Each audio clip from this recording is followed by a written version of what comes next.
Olá, bom dia a todos. Bom dia, Rio Grande do Sul, 11 horas e 34 minutos. Hoje é quinta-feira, dia 2 de julho. Veja agora os destaques de hoje. Caso Rafael. Investigação chega ao fim e polícia pede pena máxima para os crimes de Alexandra, a mãe que matou o filho por asfixia. Já já você vai saber quanto tempo ela pode ficar presa. Auxílio emergencial. Hoje é o último dia para se cadastrar no aplicativo e site da Caixa para receber os R$600. Ao vivo, a gente atualiza as informações sobre as novas parcelas. Ciclone bomba. Depois da ventania, destruição e até mortes no sul do país, prepare-se para muito frio. E já teve neve na região. Na previsão do tempo, você vai saber tudo. E o alerta do governador. Nós estamos entrando num período que pode ser o mais duro no combate à pandemia no Rio Grande do Sul. Especialmente nos próximos 15 dias. Se puder, por favor, fique em casa. O SBT Rio Grande é sua companhia na hora do almoço que vai até 13h já está no ar.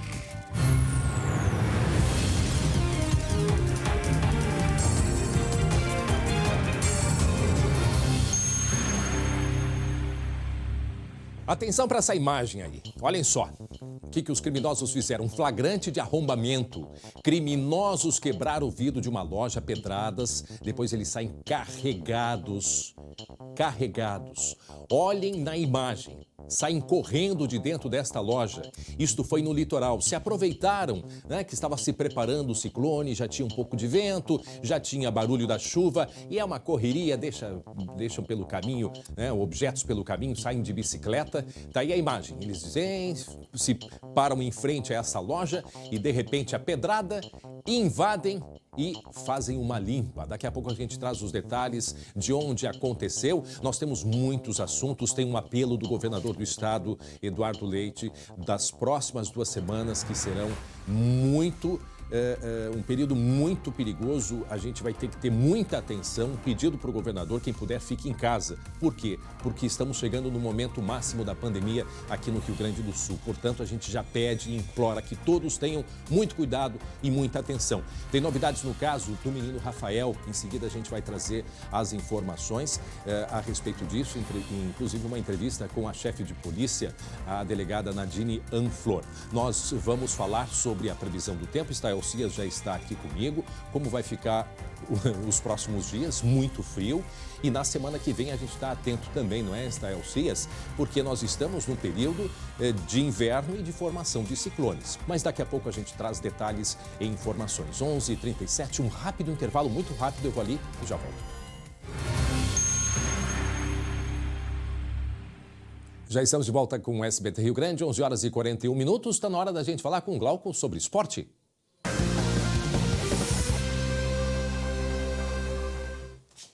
Para Biscoitos Zezé, carinho que vem de família, tem mais gente se preparando para a volta do gauchão. Mas, por outro lado, pode crescer a caravana rumo a Santa Catarina. É verdade? Glauco Paza, bom dia.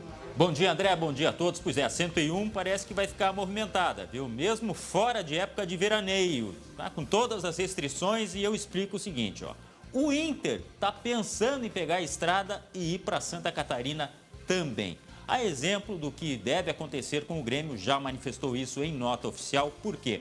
Porque, pelos protocolos adotados aqui no estado, não é possível o treino com bola, o contato entre os jogadores. Por isso, o Grêmio anunciou que está indo para Santa Catarina para treinar. O destino deve ser Criciúma, o centro de treinamentos do Criciúma. O tricolor deve começar a treinar na próxima segunda-feira, tá?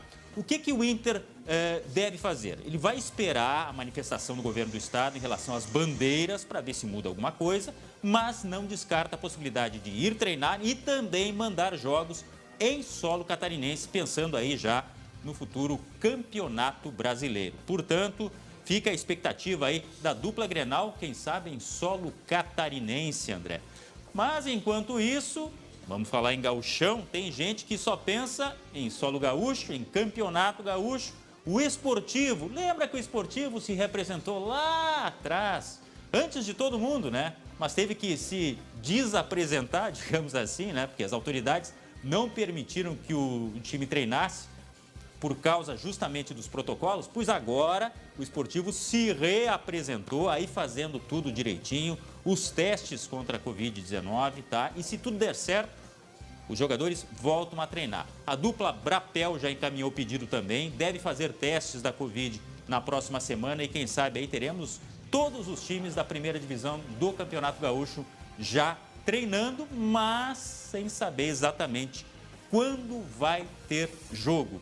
Isso ainda é uma grande dúvida, a pressão existe, eles estão vendo que São Paulo está voltando aos treinos, no Rio de Janeiro os campeonatos ou o campeonato já está acontecendo, né, André? E aí fica a questão de quando volta o gauchão, se é que volta. Eu tenho uma curiosidade de saber como é que está a situação. Está olhando aqui mesmo alguns números lá de Santa Catarina, mas principalmente de Criciúma.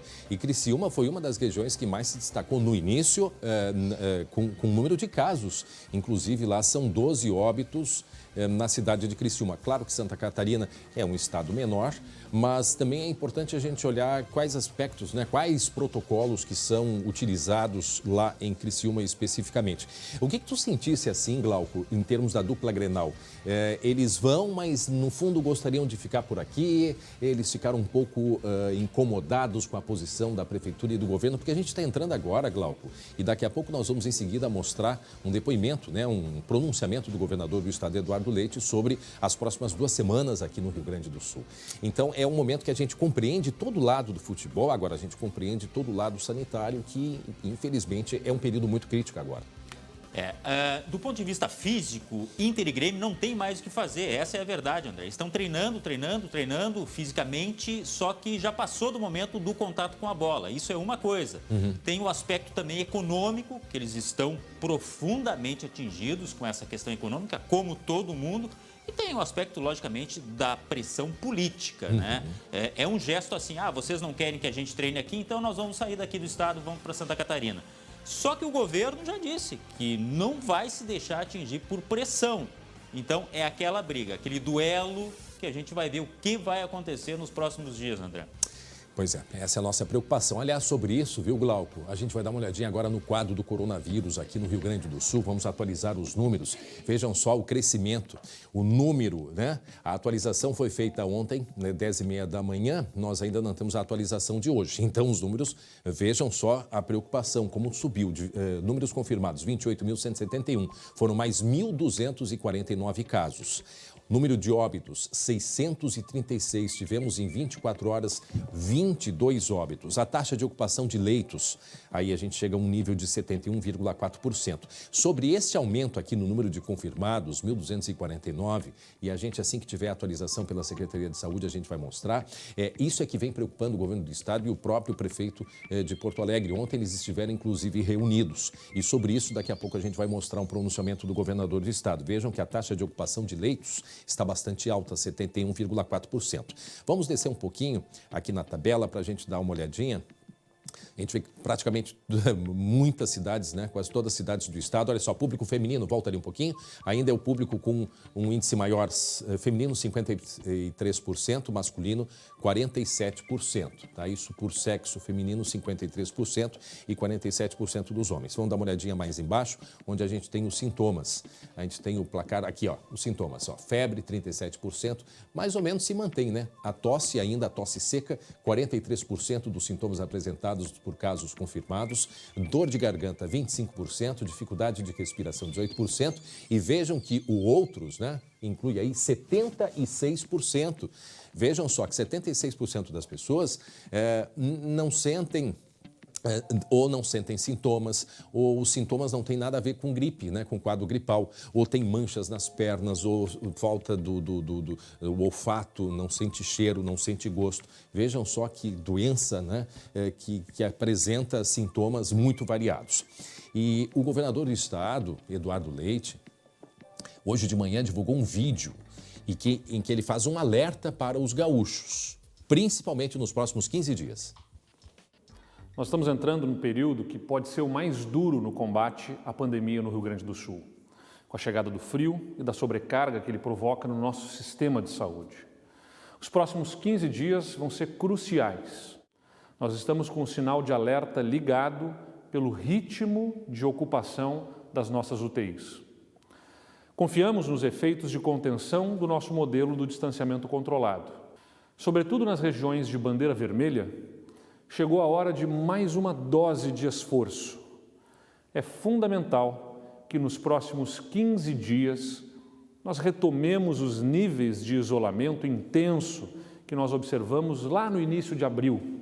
Estamos todos cansados, porque somos todos seres humanos, mas não é hora de desistir. É indispensável que sejam evitadas todas as formas de aglomeração, não é momento de confraternizações ou de encontros desnecessários. Especialmente nos próximos 15 dias, se puder, por favor, fique em casa. O governador também falou sobre o que está sendo feito em relação à oferta de leitos de UTI. Até esse momento, nós já elevamos em 75% o número de leitos de UTI SUS adulto, de 933 leitos antes da pandemia para 1.630 nos próximos dias. Até o final de julho, nós vamos habilitar mais 300 leitos, chegando a 104% de crescimento, ou seja, mais do que dobrar a nossa estrutura de leitos de UTI. Distribuímos respiradores e equipamentos de proteção, garantimos a transferência de recursos financeiros, inclusive com o apoio de outros poderes, do governo federal e de deputados estaduais e federais e senadores de todos os partidos. O que o governador chama a atenção é que nós precisamos, de uma vez por todas, cuidar do nosso comportamento, né? A gente fala aqui seguidamente e infelizmente, uma boa parte da população parece que não acredita. Tem aquelas pessoas que sim, que têm os cuidados, mas tem muita gente que ainda acha que ou é um sintoma leve. Olha, nós já temos mostrado diversos casos de pessoas jovens, né? Inclusive adolescentes que tiveram a doença com quadros gravíssimos. Então, ela tem um comportamento muito diferente de uma pessoa para outra.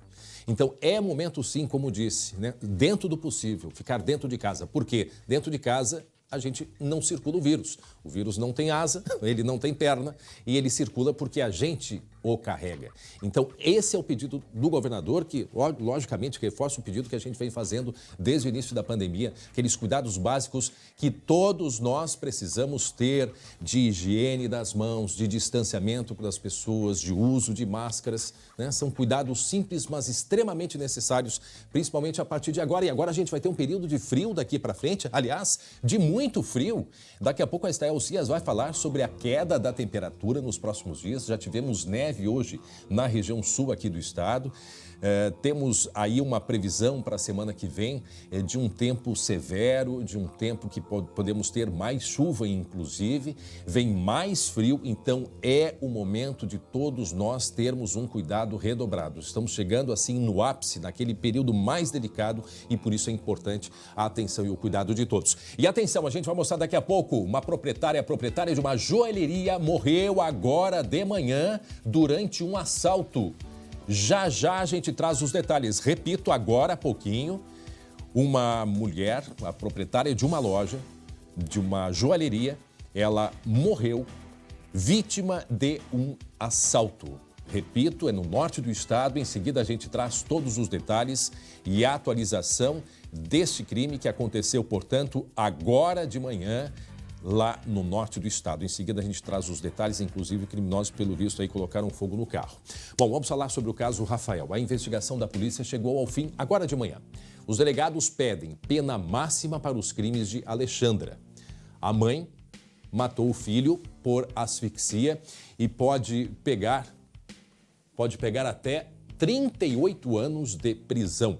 O colega Guilherme Roquette está ao vivo com a chefe de polícia, a delegada Nadine Anflor, e tem outras informações, não é mesmo, Guilherme? Bom dia. Bom dia, André. Bom dia a todos. Falamos ao vivo do gabinete da delegada Nadine Anflor, aqui no Palácio da Polícia, no centro, região central aqui de Porto Alegre, não no centro, mas na região central aqui da capital gaúcha, porque a informação dada nesta manhã em entrevista coletiva pela chefia de polícia e também pelos delegados do caso é que o inquérito deve ser, então, remetido para a Justiça ainda nesta tarde, lá em Planalto, pelo delegado Ercílio, titular lá da região. Por isso nós vamos conversar com a delegada Nadine Dinian Flor, chefe de polícia do Rio Grande do Sul.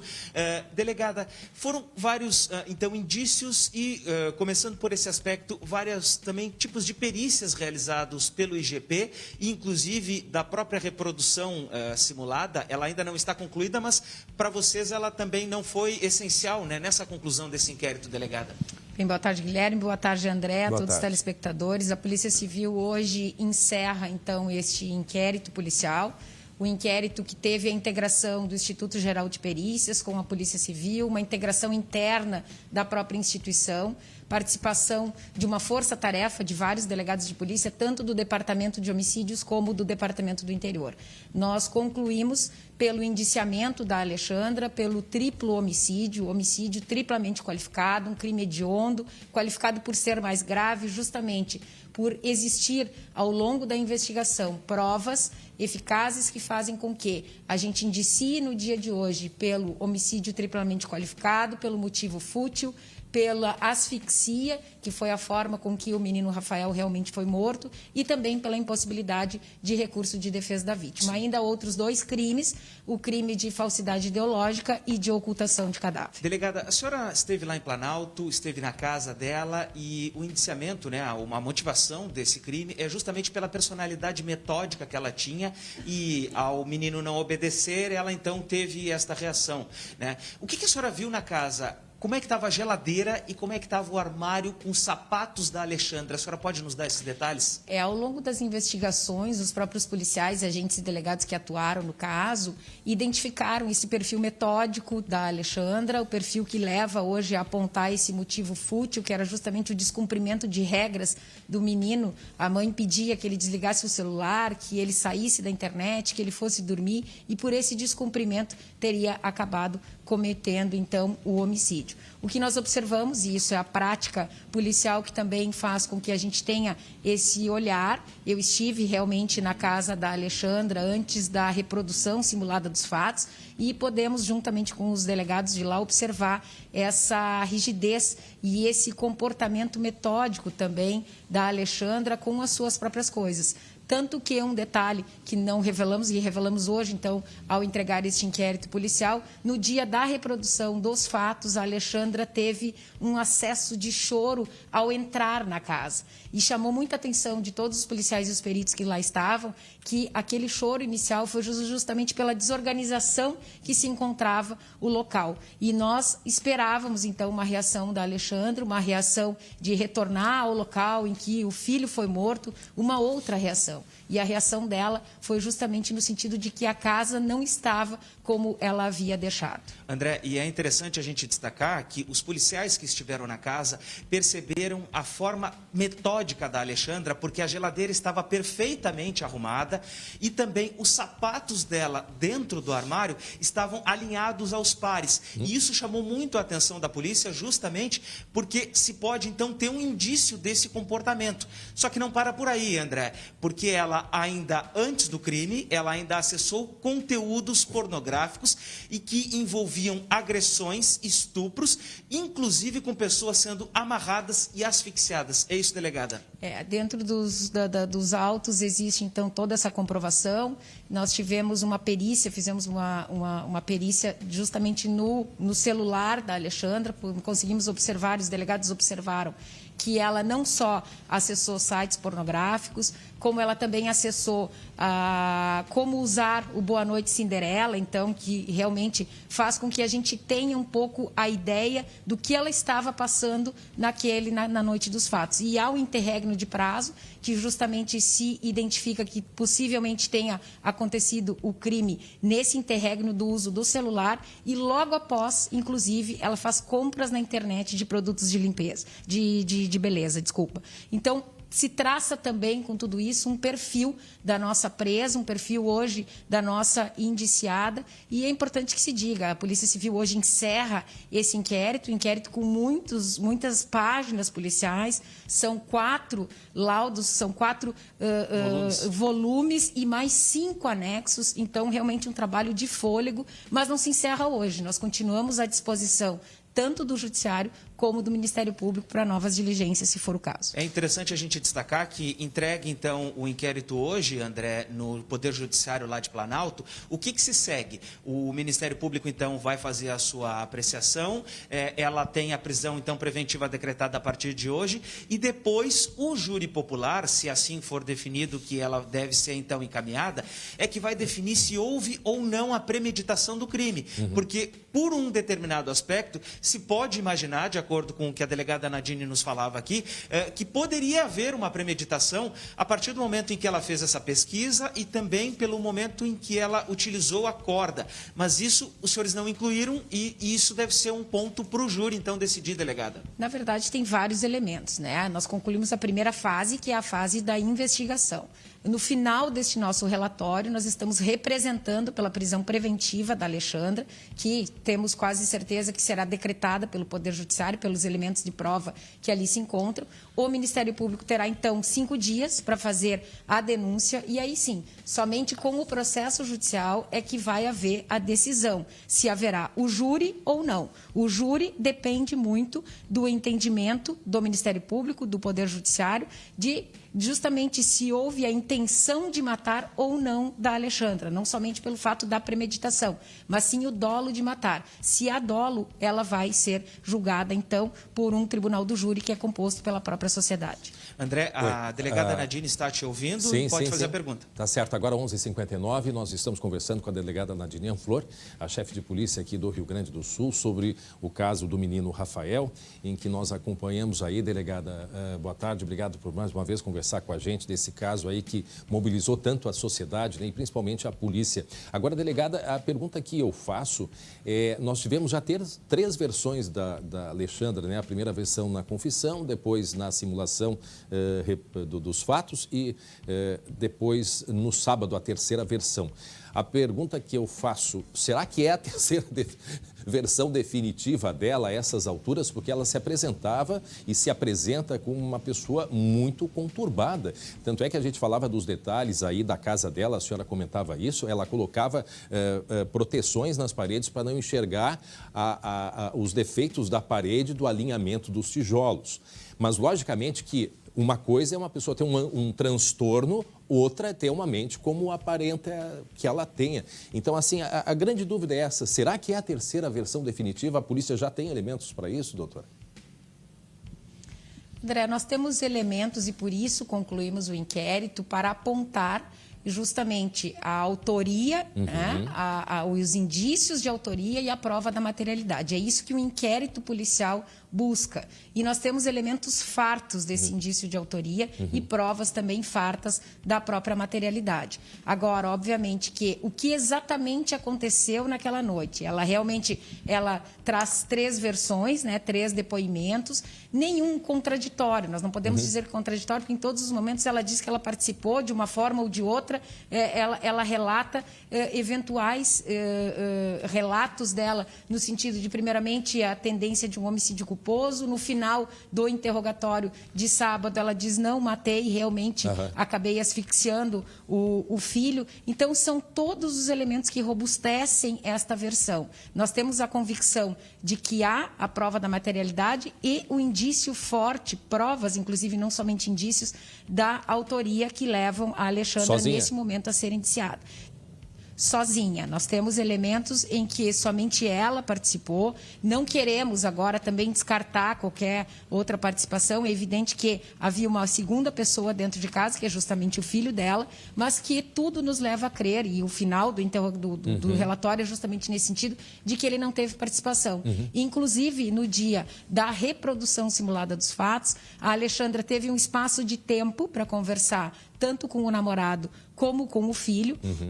E ambos, até impressionante, os delegados relatam isso, que ambos saíram da sala após a conversa com ela, acreditando que quem havia matado era o pai do Rafael. Ela relata aos dois uma nova versão, então seria uma 4ª versão que foi completamente descartada ao longo da investigação. Não chega ao ponto, delegada. O André?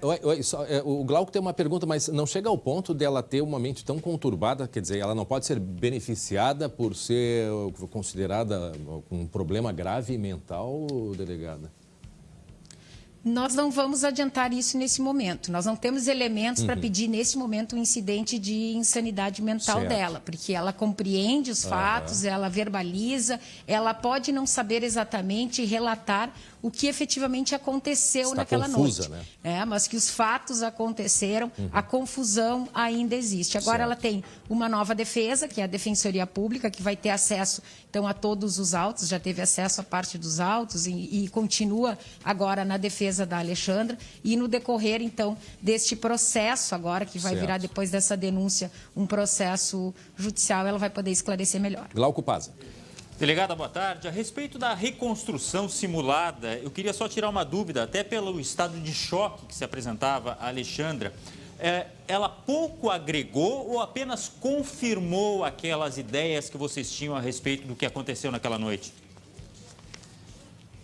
A reprodução é uma das fases do inquérito policial que pode ser solicitada pela autoridade policial. Então, o delegado que conduzia a investigação, o delegado Ercílio de Planalto, entendeu que havia a necessidade. Foi importante a participação do Instituto Geral de Perícias nesse momento, que é justamente quem faz essa reprodução. Quem coordena a reprodução é a autoridade policial. E ela nos trouxe alguns elementos que fizeram com que as conclusões hoje fossem nesse sentido. Então, evidentemente que algumas coisas ela apresentou que já imaginávamos e alguns outros fatos ela trouxe como novidade. Ainda que, delegada, essa conclusão, o laudo ainda esteja sendo feito, né, delegada, mas talvez o ponto mais forte que tenha saído dessa reprodução simulada foi justamente a postura dela na casa ao se incomodar com a bagunça. Até pode ser, mas eu não diria que somente esse fato, né? Toda a reprodução que nos interessa, todo aquele momento, a forma como ela amarrou o menino, a forma como ela carregou o menino e colocou este filho dentro da caixa. Então, tudo isso é fundamental. Claro, exatamente. Ela demonstra, inclusive, dentro de um dos interrogatórios, que ela sabe fazer o laço, ela tem habilidade com cordas. Então, isso também são fases dentro de um inquérito policial que são compostas pelas perícias e também pelos interrogatórios, um grande quebra-cabeça que hoje a Polícia Civil entrega. Delegado, outra questão dela ser dissimulada, isso não é uma qualificadora também? Porque, olha, teve a primeira versão, foi toda a polícia para fazer reprodução simulada, né? Uma grande equipe de policiais para o norte do estado. Aí, na terceira vez, ela apresenta uma outra versão. Essa dissimulação, isso é uma qualificação, é uma qualificadora também, doutora?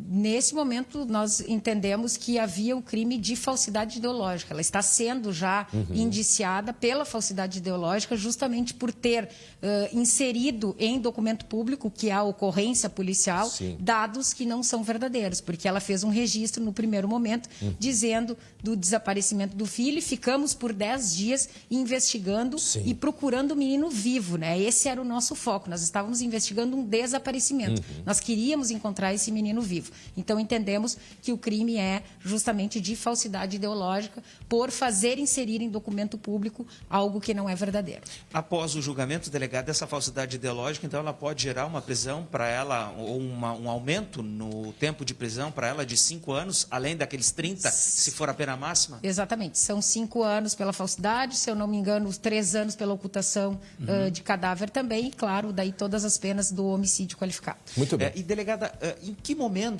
aí, desculpe, André, não sei se te interrompo? Não, faz a última pergunta, porque a gente tem que agradecer a delegada que tem compromisso, mas pode fazer mais uma pergunta. Em que momento, delegada, a gente deve saber se ela deve ir a júri popular? É somente agora. A próxima fase é a entrega, então, hoje à tarde, deste inquérito policial pela Polícia Civil, a análise do Poder Judiciário da representação do delegado, dos delegados que atuaram no caso, pela prisão preventiva, e aí, imediatamente, se vai haver primeiro a denúncia pelo Ministério Público. Então, antes da pronúncia, que é o que leva ao júri, nós temos que ter a denúncia do Ministério Público. Então, dentro de 5 dias, nós vamos saber se haverá ou não essa denúncia por parte do Ministério Público do Estado. Delegada, obrigado, André. Delegada, obrigado, Guilherme Roquete. Delegada Nadine Flor, chefe de polícia, muito obrigado mais uma vez por sua disposição. E até, delegada, você pode deixar a delegada aqui, por favor? Delegada, A gente, inclusive, vai mostrar agora uma história que vem ali pertinho de Planalto, em Ametista do Sul. A senhora já deve estar sabendo a proprietária de uma joalheria, né? Que foi morta agora de manhã. Nós Exatamente. estamos com as imagens aí. 15 quilômetros de Planalto fica a cidade de Ametista. Crime de latrocínio, André. Agora de manhã, roubo com Crime morte. de latrocínio, já sendo investigado também pelo delegado Hercílio. Inclusive ele aparece ali na fotografia, mas é isso que nós vamos falar agora. Obrigado, delegada, por sua participação com a gente. A gente tem as imagens aí de Ametista do Sul, como eu disse, é pertinho da cidade de Planalto, 15 quilômetros, onde aconteceu agora de manhã um latrocínio, que é o roubo com morte. E o Glauco tem outras informações a respeito deste caso aí, que olha que coisa séria, porque inclusive a proprietária estaria, né, cedendo a exigência do assaltante, ou dos assaltantes, não sei quantos eram, Glauco, e mesmo assim foi morta, né? Isso, as informações da polícia são de que 2 assaltantes entraram na joalheria por volta das 8h30 da manhã e tiveram acesso ao cofre através desta proprietária, ou seja, ela abriu o cofre e mesmo assim foi baleada pelos assaltantes, tá? Não se sabe exatamente o que eles levaram de dentro do estabelecimento, mas a partir destes tiros, destes disparos, eles pegaram as coisas que tinham lá dentro e saíram com um Corsa. Este carro que você viu aí, que foi localizado depois, queimado, a proprietária foi conduzida ao hospital de Passo Fundo, mas não resistiu aos ferimentos. Como eu disse, não há ainda informações do que foi roubado e as buscas estão sendo feitas na região, inclusive com a ajuda de helicópteros das forças de segurança para tentar localizar estes 2 criminosos. A cidade está em estado de choque, logicamente, né? A perícia está no local fazendo as avaliações. Dá para ver aí nas fotos que tem o pessoal da polícia está no local lá, que fica bem no centro da cidade de Ametista do Sul. E como eu disse, as buscas na região estão sendo feitas e a polícia pede, quem tiver alguma informação, que possa colaborar neste caso aqui, que está sendo investigado a partir de agora. Para quem está chegando agora, 12h10, 11 graus é a temperatura nesse momento aqui em Porto Alegre. Vemos imagens de um assalto que aconteceu agora há pouquinho em Ametista do Sul, fica no norte do estado. Ametista fica pertinho da cidade de Planalto, onde aconteceu, né, o caso aí do menino Rafael. Hoje de manhã, dentro de uma joalheria, a gente não sabe ainda os detalhes, porque foi há pouco, a proprietária dessa joalheria foi assaltada e aí ela levou um tiro, foi encaminhada para o hospital, mas infelizmente não resistiu e morreu. A gente vê a mobilização dos policiais ali na cidade. É uma cidade muito pequena e Ametista, Glauco, tem uma região privilegiada porque ali tem, como o próprio nome diz, né, Ametista, tem diversas extrações jazidas de pedras preciosas ali na região. E infelizmente essa joalheria foi atacada agora de manhã por criminosos e assim que for possível, a gente traz outras informações deste caso. Aproveito e falo contigo, Glauco. Eu aproveitei a presença da delegada Nadine para falar a respeito deste caso aí. Nós falamos sobre o caso Rafael e falei sobre o assalto em Ametista, mas agora, 1h30 da tarde, o ex-advogado, né, da Alexandra, o doutor Jean, ele vai entregar um caderno para a Defensoria Pública, que agora passa a ser a procuradora, né, da Alexandra. Está aí imagens, atenção, imagens exclusivas de um caderno que foi entregue pela Alexandra ao delegado dela, então, doutor Jean. Isto foi no sábado no depoimento, tá? É que eu falei delegado, não, advogado, perdão. O advogado dela, doutor Jean Severo. E aí, nesse caderno, ela é um caderno que é para ser entregue para o filho dela, né, o Anderson. E é um caderno que o nosso colega, o Andrei, fez no sábado, em poder do doutor Jean até então. Como eu disse hoje, agora à tarde ele entrega na Defensoria. Ali tem, ela manda mensagens e provavelmente tem outros conteúdos que a gente não teve acesso ali, mas enfim, ela pede desculpas ao filho. E esse caderno ele é de extrema importância nessa etapa que se tem do processo, né, Glauco? Pode trazer muitas informações valiosas. A gente acabou de ver a entrevista da delegada Nadine Anflor, né? O que poderia ser um ponto final, quem sabe, pode ter uma vírgula aí em toda essa investigação, porque, afinal de contas, as imagens do nosso cinegrafista, Jairo Cristofari, podem trazer novidades. A polícia, a Defensoria, a partir da posse destes documentos aí, pode agregar outras informações a respeito deste caso aí. Realmente, neste caderno, a mãe, a Alexandra, manda recados para o filho, o Anderson, de 17 anos, que é meio-irmão, né, do Rafael, dando explicações, falando algumas coisas sobre a vida deles. Tem muita coisa aí que pode influenciar na investigação ainda, ou seja, aquilo que a delegada falou há pouco, que a investigação está sendo dada como encerrada no momento. Isso pode ainda sofrer alguma coisa. O SBT tem acesso a essas imagens exclusivas feitas, como você falou, nesta visita do ex-advogado, né, da Alexandra, Jean Severo, à prisão aqui na região da Grande Porto Alegre, em Guaíba, onde a Alexandra está, né? Ali a gente vê, vamos dar uma chamadinha. Entendo e compreendo tudo o que eu te deixar por escrito aqui. Deixar por escrito aqui. Espero que tu entenda e compreenda tudo o que eu deixar escrito aqui. Aqui, ó, trabalhos, assunto 25 de maio, último dia que vi meu filho Anderson, né? Aqui do lado esquerdo ela escreve isso. Enfim, agora isso vai ser analisado. André, é bom que se diga, pode ser detalhes, bem mais que pedido de desculpas, tá? Mas, logicamente, isso a Defensoria vai receber esse material, vai analisar e, a partir dessa análise, inclui ou não como prova, como, né, um documento esclarecimentos, importante, enfim, no inquérito. Daqui a pouco voltamos a falar sobre isso. Obrigado, Glauco. Meio-dia e 14 minutos. Meio-dia e 14, 11 graus é a temperatura. Vamos falar do tempo agora? Previsão do tempo.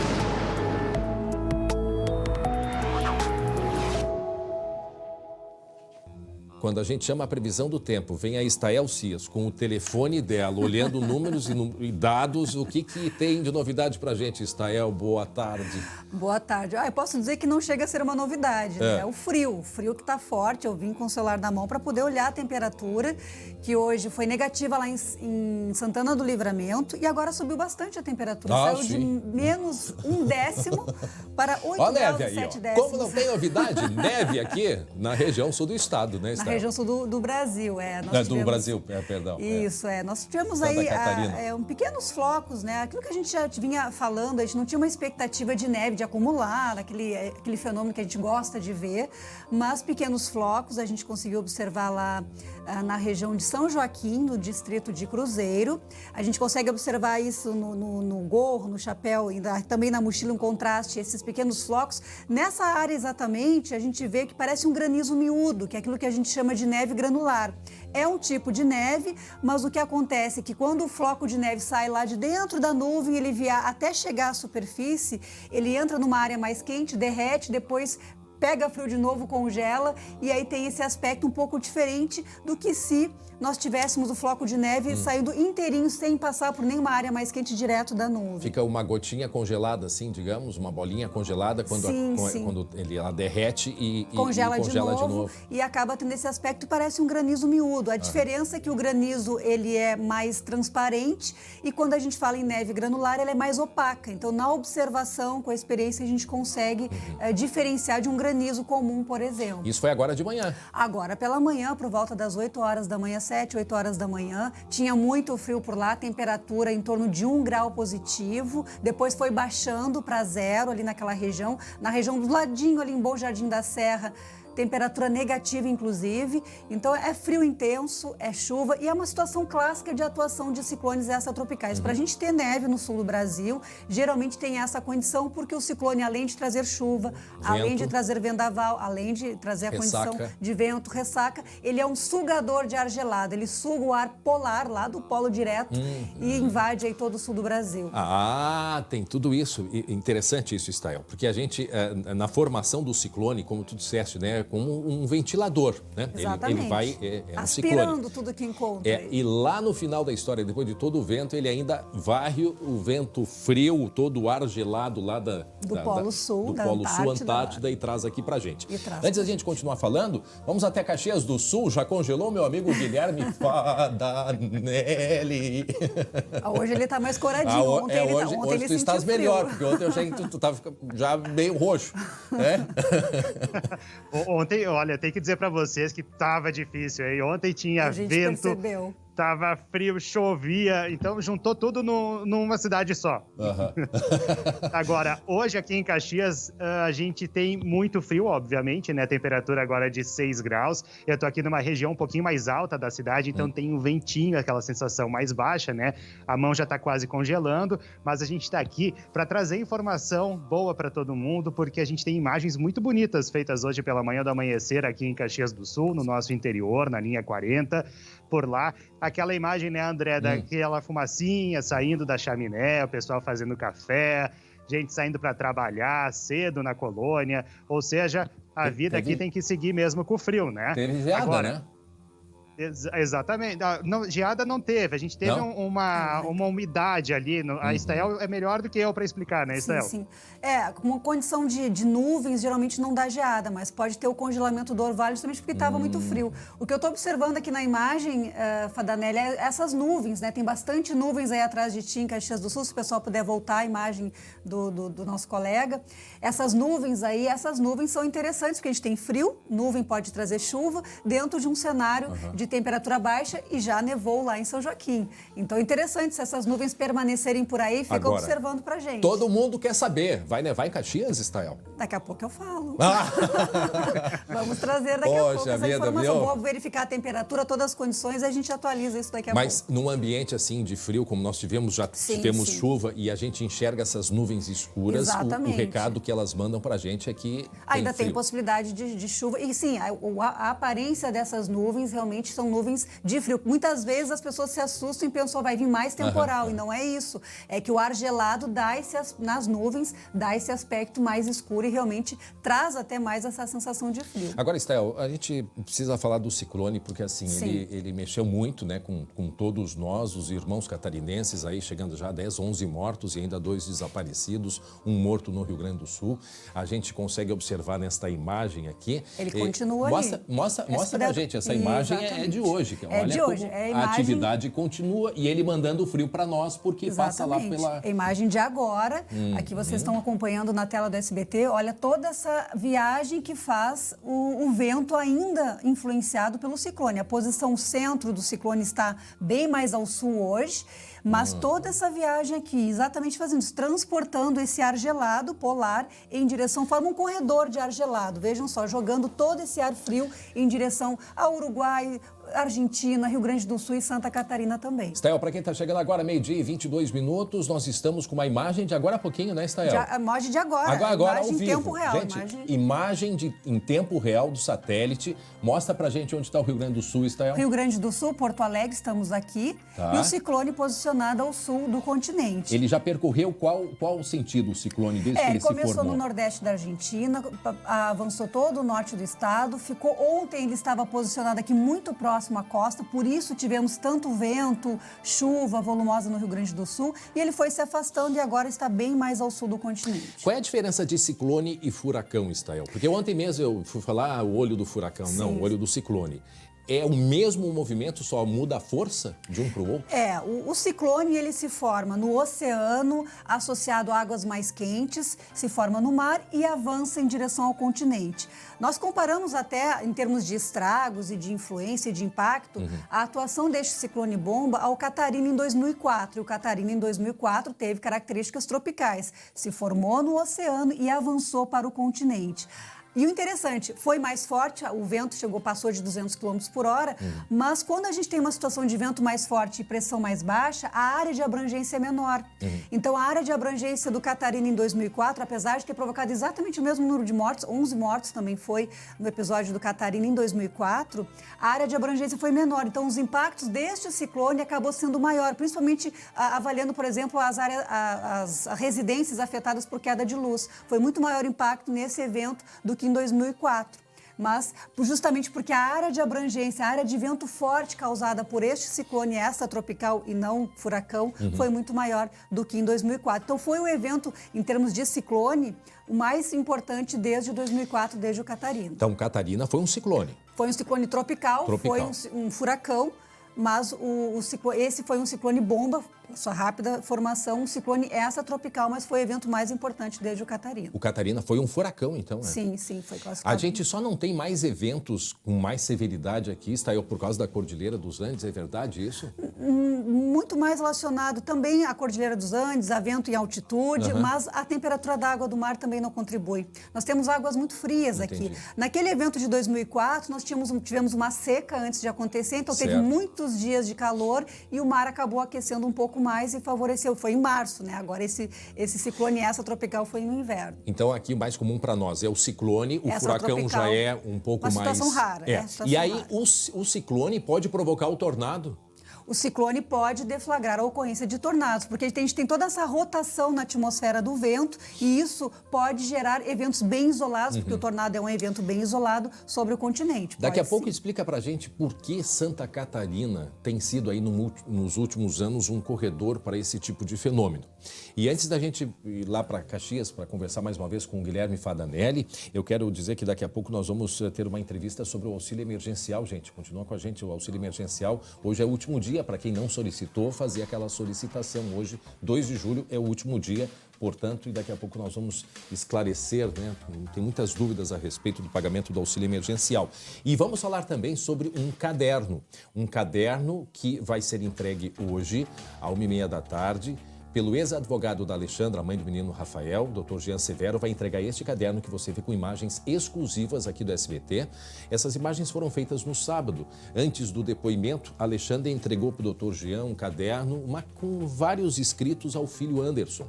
E agora, esse caderno vai ser entregue para a nova defesa, a Defensoria Pública, que vai fazer uma análise do conteúdo deste caderno que se acrescenta aí no momento, no dia, né, em que o inquérito é finalizado pela própria polícia. Mas daqui a pouco a gente fala mais sobre o caderno também. A gente vai agora até Caxias, voltamos a conversar. A gente deu mais um tempinho para ver se ele congelava, mas ainda não congelou, né? Tá firme e forte. Só me disseram aqui, o Matheus disse, chama o Fadanelli porque tá frio lá. Tá frio, André. E olha só, o sol tá querendo aparecer. Então ele vem tímido, depois desaparece. Mas esse sol é importante, além de aquecer, obviamente, quem puder ficar no sol à tarde, mas ele também é importante para quem precisa reconstruir as suas casas, né? As cidades também que foram afetadas por esse ciclone bomba. Então esse tempo mais estável, mais seco é importante para todo esse trabalho que a gente tem aí pela frente. Hoje pela manhã, nossa equipe foi até Farroupilha, na RS 448, que liga a cidade até Nova Roma do Sul, e a gente viu imagens impressionantes dessa estrada que desmoronou no quilômetro 39. Então é muita terra que desceu ali, a base do asfalto desceu toda até um riacho, e a gente vê, inclusive, uma pequena camada, uma fina camada de asfalto que ficou ali naquele trecho. Então, se tornou muito perigoso ali. O DAER já fez uma vistoria e disse que vai decretar situação de emergência para que as obras possam iniciar mais rapidamente. Isso também para poder fazer toda a base que a estrada precisa, além de uma nova pavimentação asfáltica. Agora, uma outra imagem, que eu não sei se já está rodando aí, mas logo na sequência aparece a questão de uma espécie de cachoeira que a gente viu no meio do morro, ali na estrada, e também água, muita água descendo dos morros acumulada, ou seja, a umidade continua descendo, continua acumulando ali no terreno. Então é importante que as pessoas respeitem aquele bloqueio ali na pista, porque realmente é muito perigoso passar por ali. Tá, só uma questão de serviço. Essa estrada, Fadanelli, é de Nova Roma do Sul ali, é Nova Roma do Sul e... É entre Nova Roma do Sul e Farroupilha. Tá, ela está bloqueada, totalmente bloqueada. E o pessoal tem usado o desvio por onde? Exatamente aí que eu ia chegar, André. O desvio, então, para quem parte de Veranópolis, a orientação é utilizar a RS 437 até Nova Roma do Sul. Já quem parte de Farroupilha, aí o trajeto é um pouco maior. Tem que ir até Antônio Prado pela RS 122. Aí o motorista entra na cidade de Antônio Prado e lá pega a RS 437, depois a 448 até chegar a Nova Roma do Sul. É um caminho bem maior, porém mais seguro, né, André? Verdade. E daqui a pouco a gente vai mostrar essa imagem que tu falasse aí. A gente vai localizar direitinho, vai mostrar. Mas... tá aí, ó. Já temos aí. a imagem que se forma. A Estael tinha chamado a atenção para isso antes, né? Na segunda-feira. Na segunda-feira, né, Estael? Isso. E veja que pegou até o meio da pista. Isso aí vai ter que ser feito uma grande obra de contenção aí para não dar problema. Tá bom? Obrigado, Guilherme Fadanelli, pelas informações. Vai te aquecer aí. E você pode entrar na nossa página no Facebook, ali tem... Pode deixar, fazer alguma imagem dos estragos aí do ciclone na sua cidade, na sua região. E entra na nossa página, facebook.com/SBTRS Oficial. E daqui a pouco a Estael Cias vai nos falar se vai vir mais chuva, se vai vir mais frio e se vai vir neve. Ela vai ali checar os números agora, Vamos né? ali ver. E em seguida traz para a gente confirmar. Meio-dia 29 minutos, agora 28, meio-dia 28 minutos. Muito bem, olha só, o inquérito, a investigação sobre a morte do menino Rafael deve ser entregue hoje à tarde à Justiça, né, lá de Planalto, no norte do estado. A Polícia Civil concluiu a investigação e indiciou a mãe por homicídio triplamente qualificado. O pedido de prisão preventiva de Alexandra Dogolkensky foi feito hoje na entrega do inquérito. A polícia afirma que a mãe matou o filho, Rafael Vinques, de 11 anos, por motivo fútil, com recurso que impossibilitou a defesa da vítima. Em depoimento, ela disse que matou o menino porque ele desobedeceu às ordens dela. São 4 volumes, né? Na verdade, 4 volumes, então um inquérito bastante robusto, com 5 anexos. Nós ofereceremos também todas essas imagens deste inquérito policial que hoje se encontra lá em Planalto. O IGP fez mais de 30 tipos de perícia durante a investigação. Ainda estamos com uma perícia, o resultado da perícia de reprodução simulada, mas este trabalho ele foi muito atuante lá no local, juntamente com a polícia, onde vários quesitos foram respondidos em tempo para que desse resultado para o inquérito, então agora é finalizado. A polícia identificou que Alexandra acessou pelo celular vídeos de sexo com estupro e agressão de pessoas. Depois, ela ainda fez compras na internet e fez buscas sobre a composição do Boa Noite Cinderela.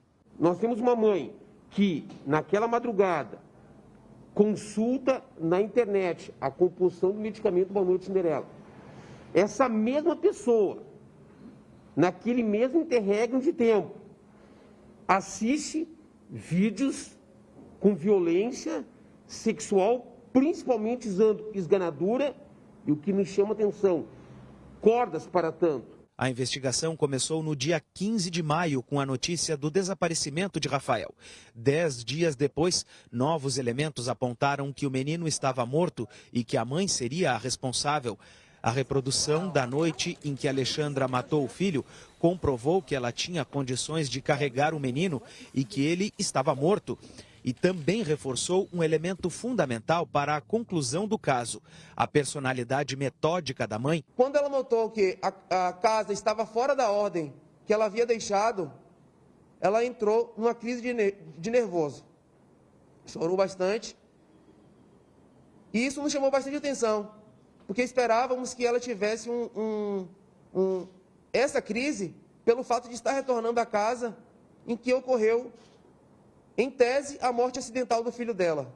Uma vez ela sendo condenada por todos os crimes que a Polícia Civil entende ora tipificados, então somamos aí 38 anos, abstratamente falando, é a pena máxima que a Alexandra pode vir a ter.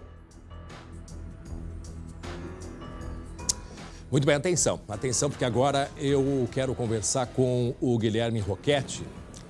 O Guilherme Roquette tem informações agora ao vivo da Alexandra, né, Guilherme? Boa tarde mais uma vez, André. Sim, exatamente. A informação apurada pela nossa produção é que a Alexandra está internada em um hospital aqui em Porto Alegre com uma doença que se chama pancreatite, uma inflamação no pâncreas. E de acordo com a Defesa Civil, aliás, com a Defensoria Pública, perdão, André, com a Defensoria Pública do Estado, que assumiu então a defesa da Alexandra Dogolkensky, há um caráter emocional também muito grande. O lado emocional da Alexandra estaria pesando bastante na situação atual dela e por isso ela teve de ser internada. Ela não está no presídio, está então internada em um hospital aqui em Porto Alegre com uma pancreatite, André. Olha aí a informação que nos chega agora, portanto, e informações que nos chegam do Guilherme Roquette, da Alexandra, que está internada nesse momento em Porto Alegre com pancreatite. Portanto, informação agora confirmada aí pelo Guilherme. Obrigado, Guilherme. Deixa eu ir para a redação conversar com o Glauco Paza. Glauco, nós temos aí uma série de questões, principalmente sobre um caderno que a gente vai falar em seguida. Atenção por um caderno que vai ser entregue hoje à defesa. Tá aí imagens exclusivas. Imagens exclusivas de um caderno escrito pela Alexandra para ser entregue ao filho Anderson, que está lá na cidade de Planalto, o filho mais velho, de 17 anos. O que tem neste caderno? Não sabemos. Temos ali imagens no início. E por que nós tivemos acesso a este caderno? Porque no sábado, antes do depoimento da Alexandra, o nosso colega Andrei Rosseto, a nossa equipe, entrevistou o doutor Jean Severo, que até então era o advogado da Alexandra, e ele mostrou um caderno que ele estava levando para o Anderson, né?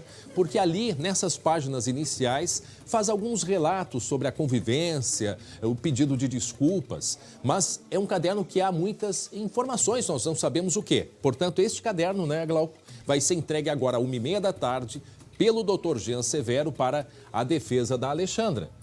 Isso mesmo, André. Um caderno em que ela escreveu ainda na prisão, lembrando que ela está presa, ou melhor, estava presa, né? Agora vem a informação de que ela está hospitalizada, mas ela estava presa aqui em Guaíba, na Grande Porto Alegre, e ela teria escrito de próprio punho, como dá para ver nas imagens aí, estas várias páginas para o Anderson, que é o filho de 17 anos.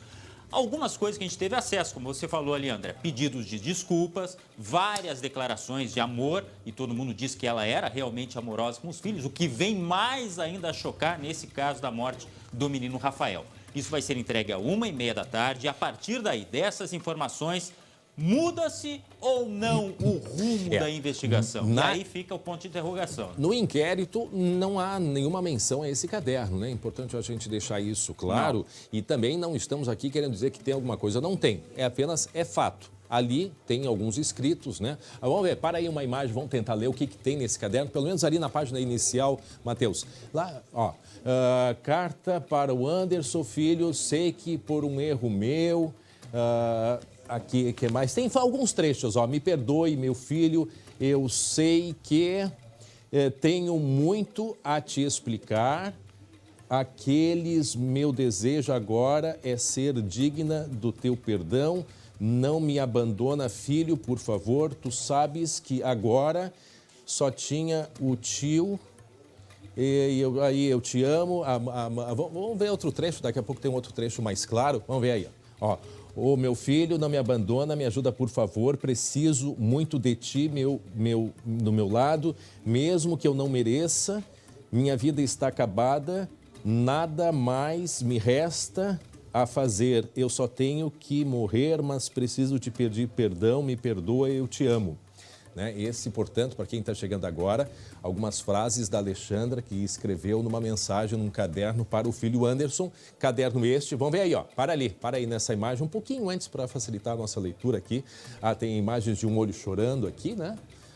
Um coração escrito fé, tem um coração... Aí ficou um pouco ruim, toca um pouquinho para frente a fita aí. Isto. Mais um pouquinho, se puder aí. Espero que tu entenda e compreenda tudo o que eu te deixar por escrito aqui. Olha o que ela escreveu. Espero que tu entenda e compreenda tudo o que eu te deixar por escrito aqui. O que será esse tudo, hein, Glauco? Pois é, né, André?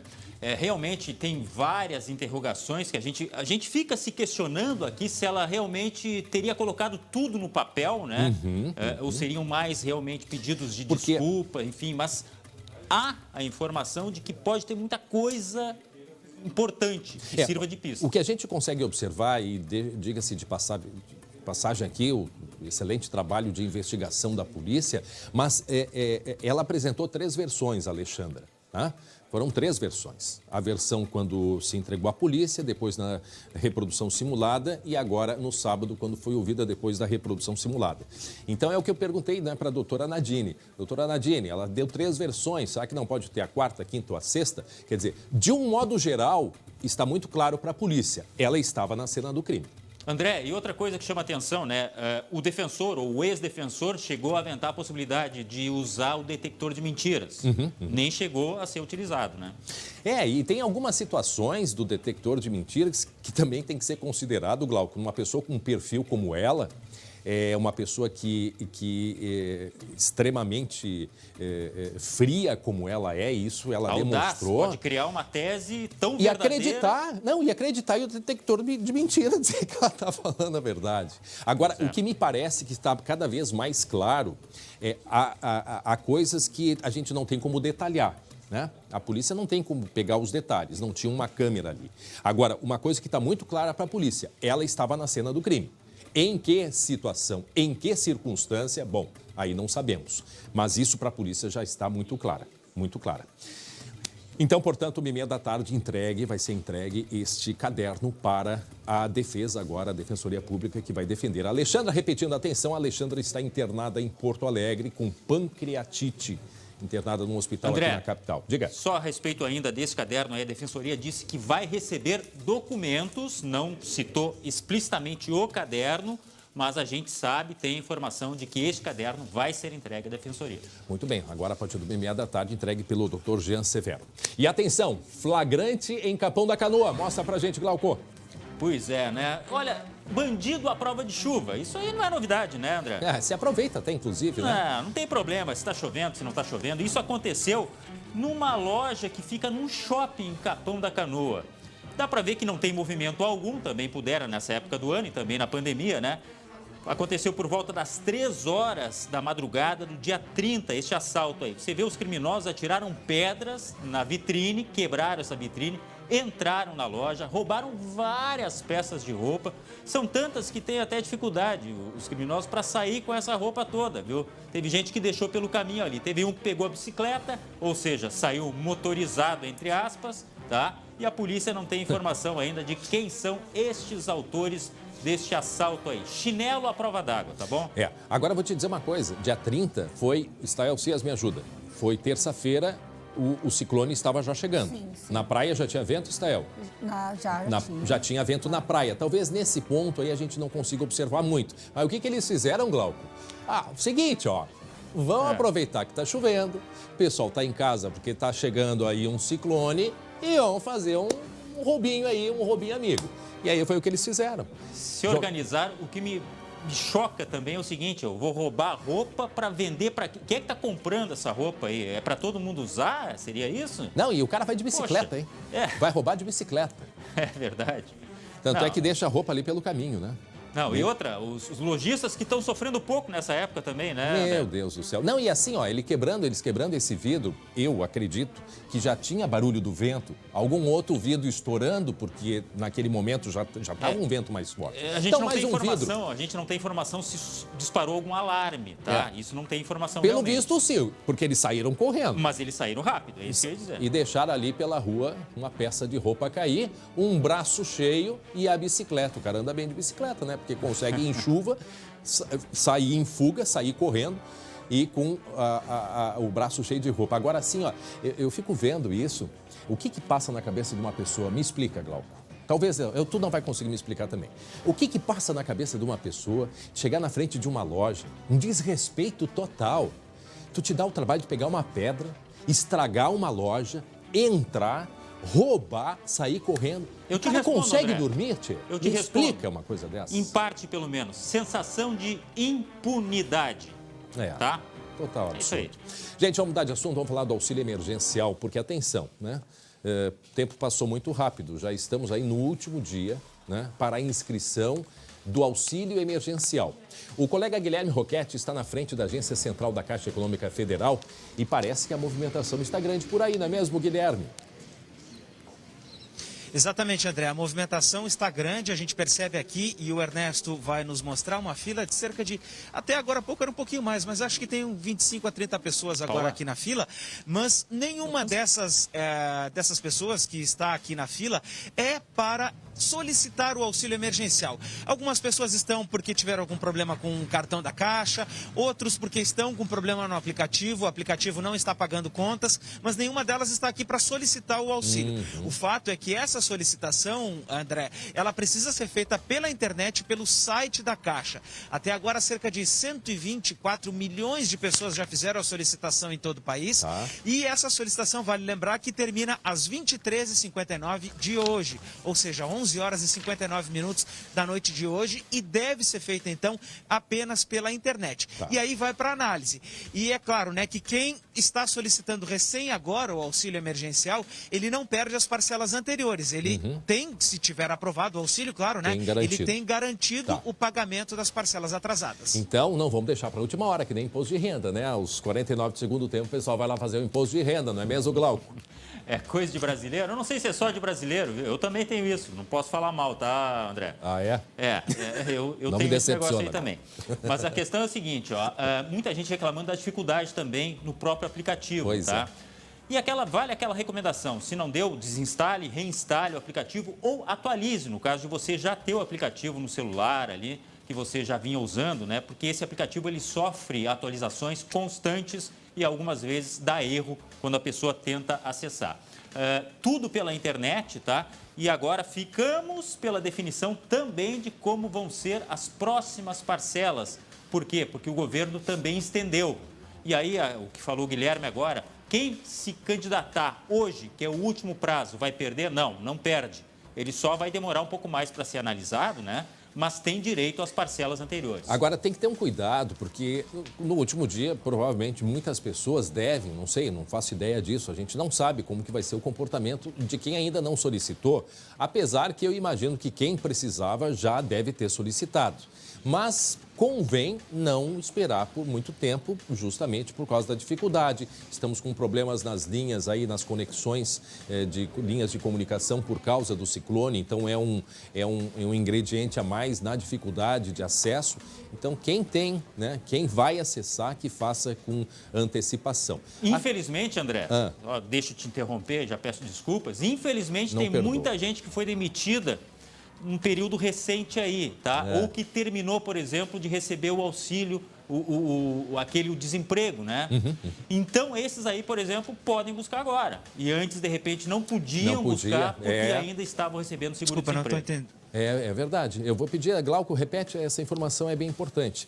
Eu acho que cada um tem que... que quem tem cada vínculo, caso, né? Cada caso, ele é legítimo, cada caso é um caso.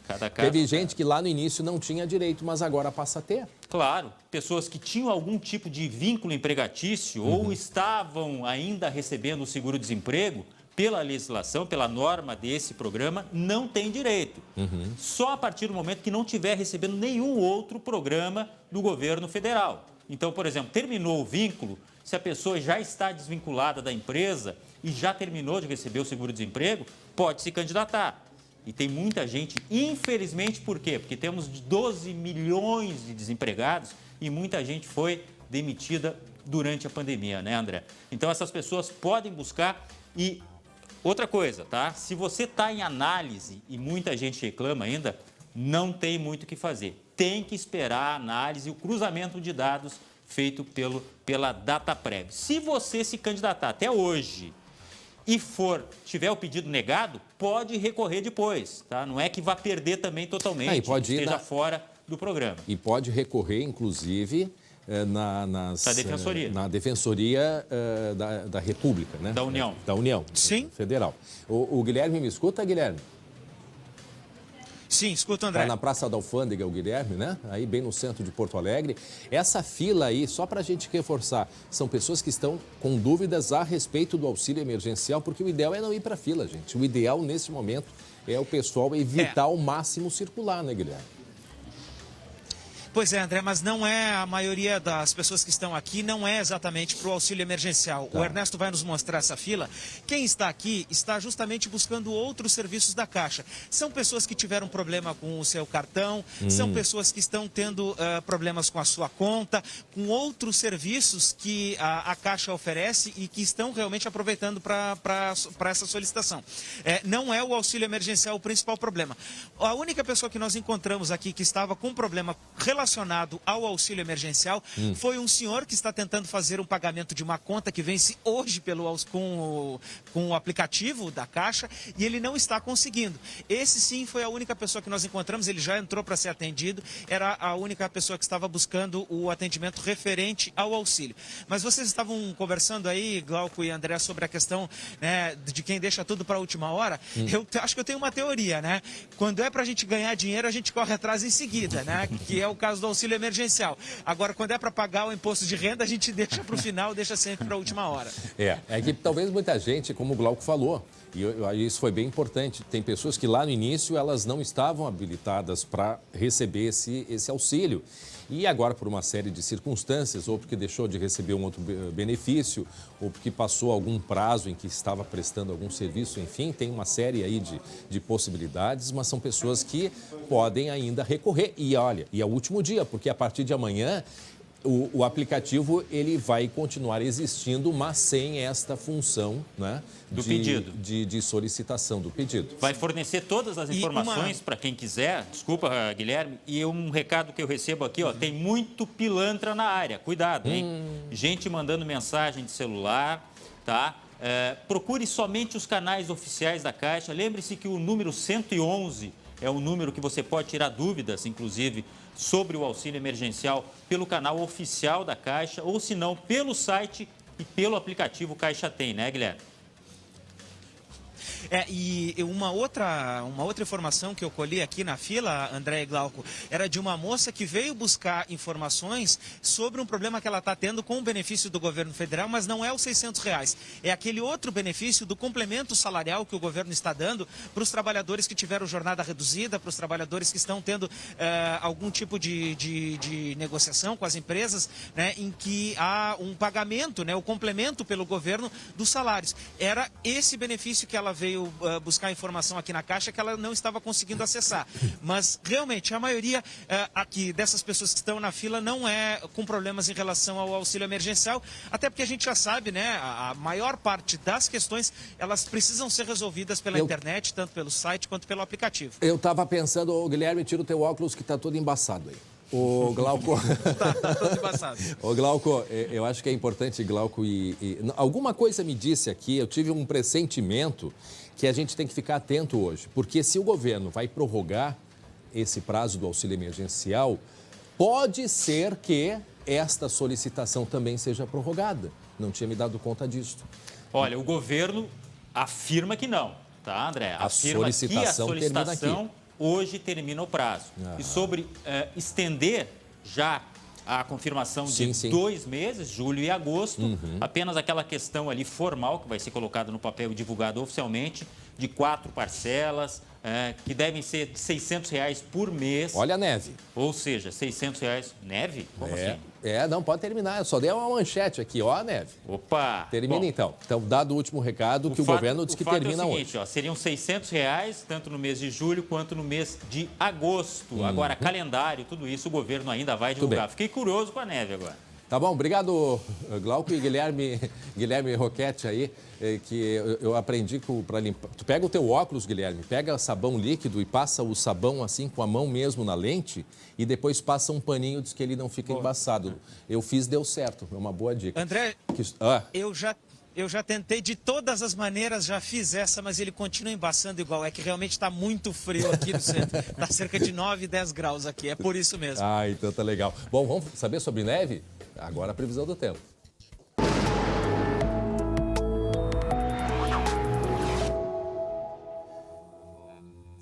O povo quer saber, se é César. Pois é, já tivemos hoje uma situação lá em São Joaquim, lá em Santa Catarina. Temos ar gelado, ainda temos muita nebulosidade associada à circulação do ciclone extratropical no oceano. Temos aí imagens lá do distrito de Cruzeiro, em Santa Catarina. Mas realmente, o que a Metsul já vinha avaliando é que a possibilidade era maior para regiões acima de 1.200, 1.100 metros. Acabou se confirmando justamente onde a possibilidade ainda pequena era maior, lá em Santa Catarina. Do ano no Brasil. Lá em Santa Catarina. No distrito de Cruzeiro, em São Joaquim.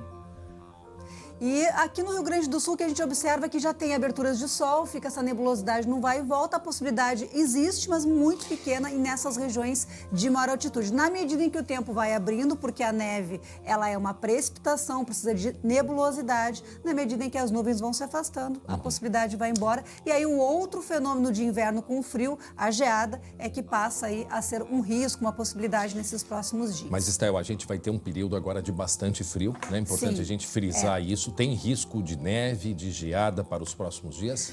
Duas coisas, né? A gente vai ter um longo período ainda, pelo menos até a metade deste mês, de frio intenso e de muita umidade. Dia bonito, ensolarado, de tempo aberto mesmo, provavelmente a gente tem em parte do sábado, porque os demais dias vão ter terão ainda alguns períodos de nuvens, então a umidade segue presente, o frio vai ser intenso nos próximos dias, não só o frio das manhãs, mas também das tardes. E aí volta a chover no domingo, André, volta a chover já no domingo, e na semana que vem nós devemos ter de novo um ciclone influenciando. Opa, atenção, cuidado, peraí, vamos parar e vamos respirar de novo, porque é isso, é outro ciclone, não. É inverno, é a época favorável à formação de ciclones. Então, mais um ciclone na semana que vem que pode trazer de novo vento e principalmente chuva, André, porque a gente já teve muita chuva no estado, já tem a situação dos rios já numa situação de elevação, os rios que estavam secos agora estão cheios em razão da chuva desse último ciclone. Um mês atrás os rios estavam... Né? Sim, era outro cenário. Era outro cenário completamente diferente. O Rio dos Sinos está quase que transbordando ali em São Leopoldo. Bom, então fica aí o recado, gente. Olha só, a gente tem imagens aí da ressaca no litoral. Né? A água cobriu do mar, cobriu a areia, né? Sim, a faixa de areia ficou pequena, a gente vê o mar bem mexido, marrom, aquele tom mais escuro, justamente porque o mar está muito mexido. E essa condição de ressaca deve seguir, porque o ciclone está bem afastado da costa, mas ele continua naquele movimento do vento, empurrando o mar junto ao continente. E ressaca a gente fala não só aqui no Rio Grande do Sul, mas Santa Catarina, Paraná, São Paulo, Rio de Janeiro, é uma grande área que vai sentir os efeitos deste ciclone que trouxe já tantos prejuízos aí, especialmente para o sul do Brasil. Mas os efeitos vão longe aí nas próximas horas. E os efeitos também da falta de luz, como por exemplo, a gente tem ainda aqui no Rio Grande do Sul, de acordo com a CE, o trabalho da manhã de hoje reduz mais o número de clientes sem energia na área de concessão da CE em função do ciclone bomba de ontem. São 74 mil clientes sem luz neste momento, de acordo com a CE. E fica aí o alerta, importante a gente sempre alertar. Sim. Estamos num período de inverno, os ciclones fazem parte, né, da nossa climatologia. Exatamente. Então a gente tem aí essa indicação que a gente vai todo dia acompanhar, né, Estael? Todo dia vai acompanhar para saber como é que está o andamento da formação de um novo ciclone, que seria mais ou menos a mesma região. Isso, na semana que vem, influenciando diretamente o Rio Grande do Sul novamente. Glauco, tem informações lá de São Sebastião do Caí, é isso? Pois é, o lugar onde a gente teve mais desabrigados, né, André? Lembrando que cerca de 70 famílias, ou 70 pessoas, né, 17 famílias foram removidas por causa da cheia do rio Caí. Muitas pessoas foram para o ginásio municipal. Bom, o nível do rio já baixou, tá? Cerca de 10 metros ainda acima do nível normal, mas está dentro do leito. Essa é a informação da Defesa Civil. E as famílias já começaram a deixar o ginásio. Aos poucos estão voltando para suas casas com a ajuda aí de uma ONG que está fazendo essa organização. A prefeitura, além de fornecer roupa de cama, alimentação para essas famílias, teve que fornecer equipamentos de segurança, claro, por causa da pandemia. Tem mais este agravante nesse momento, mas a boa notícia é que as famílias começam a voltar para casa, só que é área de risco, né, André? Então fica aquela expectativa, né? O que vai acontecer amanhã, depois da manhã. Porque se a gente tiver a confirmação de mais chuva, o vento sul está preservando, como é que se diz? Segurando. Represando as águas. Então a gente deve ficar alerta, né, com relação às enchentes, principalmente nessa região dos vales e inclusive na região das ilhas aqui em Porto Alegre. Sobre doações, Glauco, tu tem também informações para a gente, né? Tenho sim, até porque mais do que nunca a Defesa Civil reforçou esse pedido de doações, porque afinal de contas as famílias precisam, essas que ficaram desabrigadas e muitas outras pobres. Em Porto Alegre existe a Central de Doações, que fica no Centro Administrativo, que tem entrada ali pela Borges de Medeiros. Bem pertinho daqui, é fácil. E neste mesmo local funciona um drive-thru, ou seja, a pessoa não precisa nem descer do carro, os funcionários vão lá e pegam esses donativos. A pessoa pode ir das 9 da manhã às 3 da tarde fazer essa doação pelo sistema drive-thru. No interior, os donativos podem ser entregues em todos os quartéis da Brigada Militar e do Corpo de Bombeiros e ainda nas unidades do Grupo Zafari e também do Sesc RS. Mais do que nunca, André, aquela hora de abrir o guarda-roupa e dizer, esse aqui eu não vou usar mais, é o momento de fazer aquela doação, né? Esses dias eu vi uma propaganda, né? Você tem que ficar trancado em casa não pode sair, mas a sua roupa sabe aonde ela pode ir. É bem o lema, né? É bem isso aí. Olha só, a gente tem a interatividade, o que o pessoal escreveu aí na nossa página do Facebook. Silvana Lotterman, aquecendo o frio em Lajeado. Paulo e Silvana Lotterman e o neto Lucas. Um beijo para vocês, Lajeado, nos escutando. Que bom. Um chimarrão vai bem. O chimarrão vai bem. E em família, assim, para quem já está ali ambientado e está junto e tal, porque tem a história. Tem a história de não poder compartilhar. Temos mais uma mensagem. A Sumayá Velho Turella, frio em Bom Jesus, frio de ranguear Cusco, deve ser, né? Certamente. Que belo Cusco, hein?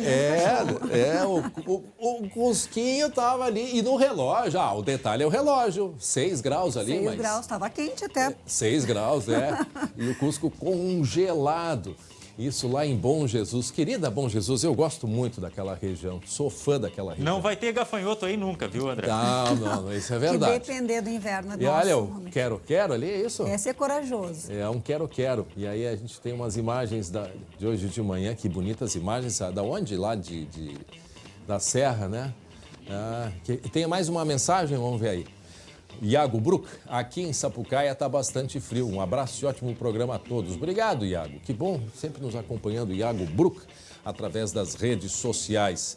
E o pessoal se aquecendo e tem que se aquecer mesmo. E mais do que nunca, lembre-se da máscara, né, André? Essa questão da respiração, dos problemas respiratórios nesse momento. O governador Eduardo Leite fez um pedido hoje. Vamos ter cuidado. Olha só, a Daiane Domi, encrugelada do sol. Era o Forno Alegre no verão e Encrugelada do Sul. Muito boa. Como é que é o nome dela, da telespectadora? Diana? A Daiane Domi. Parabéns, hein? Essa foi boa. Essa Encrugelada do Sul. Olha, a gente tem uma criatividade, uma coisa impressionante. Está na hora de ir embora. Tchau, Glauco. Tchau, Estael.